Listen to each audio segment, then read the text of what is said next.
Hey folks, it's Nick Granville. Thanks so much for watching my Guitar Daily videos. I really appreciate it. It's been a week now. This is number 7. I'm really enjoying this actually. The whole reason I got into this in the first place was to give me some focus with my YouTube, and I'm really feeling like this is getting somewhere with it now.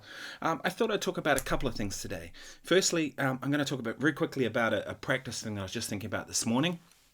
And then also some arpeggios, or arpeggios as Americans would say. Ben Eunson, I don't know if you guys know him. Ben, E-U-N-S-O-N, really great guitar player, Australian guitar player, plays his ass off. Chops to burn, really great taste, great tone, a lot of things really good about him.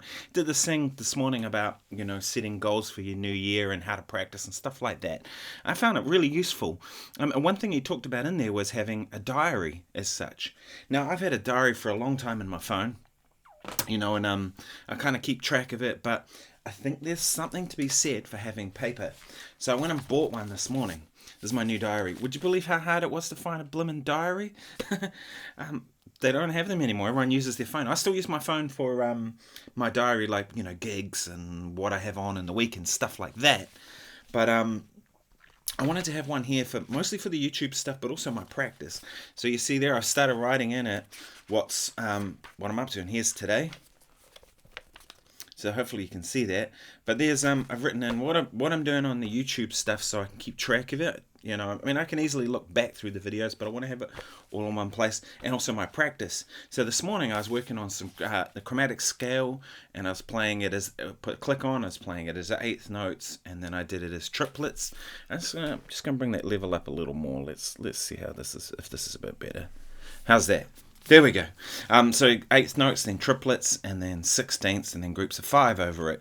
And I got to about 120, and that was feeling pretty comfortable. What I've been working on with my picking lately, I had a lesson with Jake Wilson, this really great British guitar player.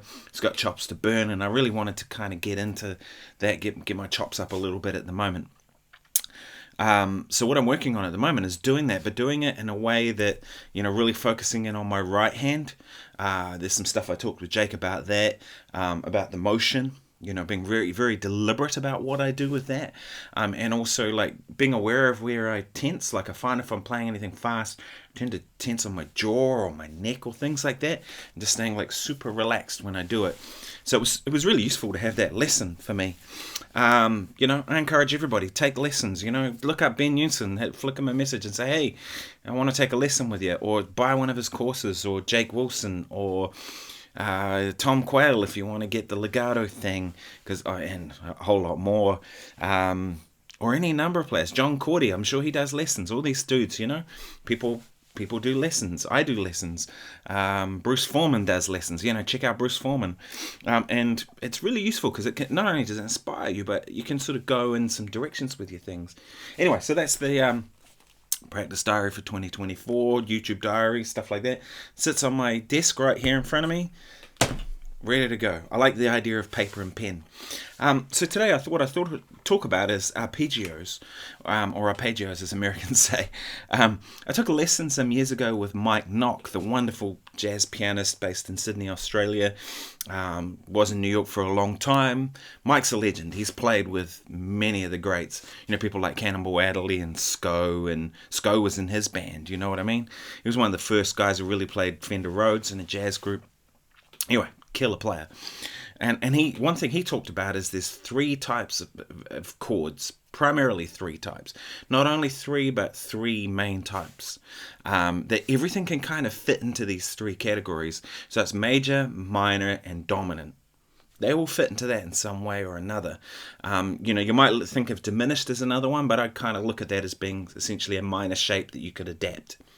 You might think major 9. Well, major 9, if I know the major shape, I can adapt. And that's the idea of it, having 3 categories. So arpeggios-wise, I picture it, there are groups of 3s. If we're in the key of G, G, B, D, and F sharp. That's G major 7, right? That sound. Right? And of course we can do it up an octave. I'll bring that in closer so you can see. 1, 3, 5, 7, and then Of course, we can play it up here.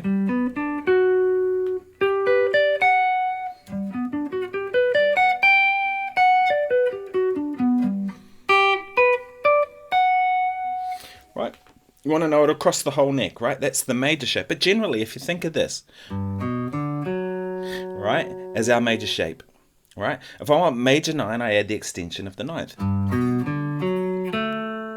If I want sharp 11, if I want 13,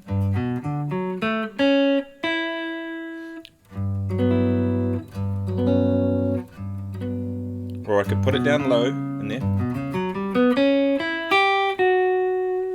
If this is going really quite quickly and you don't really understand it, just rewind the video and play it again, or leave a comment in the question below and I'll address it in a future video for sure. So anyway, major. Minor, same thing, but flat in the 3rd and flat in the 7th.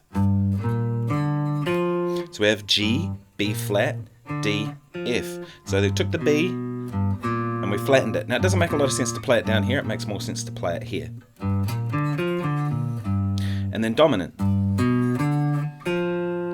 Like a major but with a flattened 7th. Take that note and flatten it. Of course we want to know these up an octave.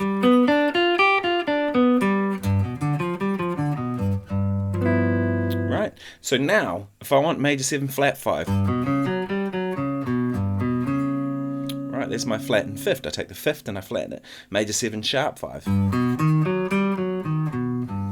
Minor 7 flat 5. Diminished, which is essentially flat 5 and double flat 7. Right, dominant 7, sharp 5. So I take those 3 categories, major, minor, dominant, and I adjust them to make everything else. And that's a really good way of looking at arpeggios. It's a simple way.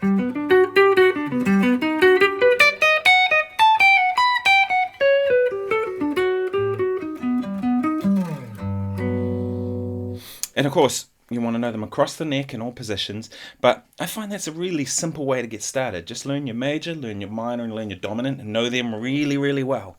You start in one key, start in G. Once you got G, then try another key. Obviously, A flat is not that much use to you because essentially it's going to look essentially the same. You just move up a fret.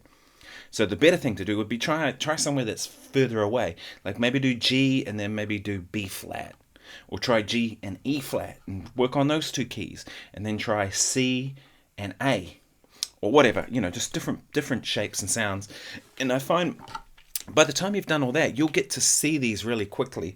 And when you're playing, you can see them and you can draw on the stuff. I talked about the filing cabinet idea before, which again was something I got from Mike Knock.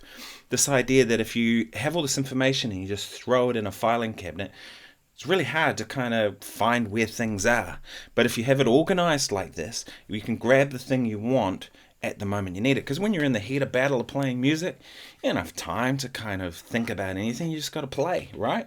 So I find that's really useful. Just break it down: major, minor, dominant. And I can pretty much play any tune with that with some adjustment, right? Yeah. It's really powerful. I think arpeggios are great because to me they spell the chord. And one thing I hear that's a big difference between jazz and almost everything else is that jazz, in a lot of forms of jazz anyway, are about playing chord changes.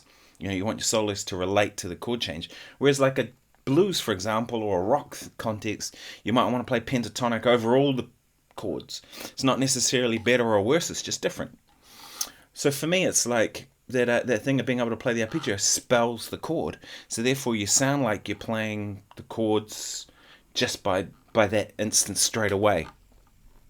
So major, minor, dominant, that's pretty much the key to it, right? And then you can kind of adjust those and come up with all the other varieties. Now there is more to it than that. This is just a starting point. But I think you've got to start somewhere, right? Otherwise the stuff gets all overwhelming. People think, oh, you know, there's 10,000 scales I have to know on this. No, you don't. You don't need to know 10,000 scales. Sure, is it better to? Yeah. The more materials you know, the better you've got to, the more vocabulary you have, the more you can speak, right? That's definitely a cool thing, but I find, you know, just making things simple is always a good idea. Anyway, I hope this has been useful. Check out Ben's channel, Ben Nunson, if you haven't already. Great player. someone who I find very inspiring. Yeah, so thanks for watching, and remember to subscribe if you haven't already. I'm going to play out with something. This is just a little, it's a jazz standard called There Is No Greater Love.